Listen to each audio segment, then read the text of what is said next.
So this is a major win for Taiwan and for Taiwan studies, not because the program itself is going to be specifically teaching about Taiwan. The program is still about Chinese language learning. That's the priority.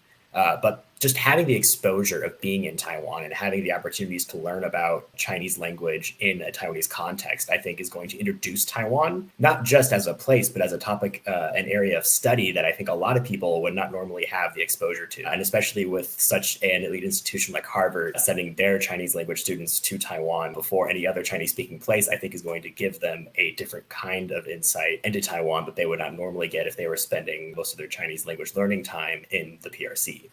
As I understand it, relations were souring between Harvard and their partner institution, the Beijing Language and Culture University.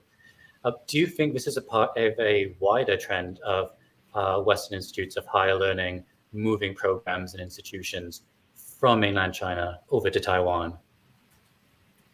So according to Harvard, one of the main reasons why they did the move is because relations between their institute in China started to sour and were becoming less and less smooth of a process for students who were trying to go there to learn Chinese. And so the switch to Taiwan, I think, is something we're going to see more and more of from different institutions. As time goes on, I think Taiwan just becomes a easier option. Just from a logistics perspective, I think things like getting visas, guaranteeing entrance into the country, finding places to live, student dorms, housing, these kinds of things, I think Taiwan is just going to become an easier process for a lot of study abroad options. I think we're going to see more and more US institutions who previously emphasized mostly China study abroad options, I think switching their attention back to Taiwan.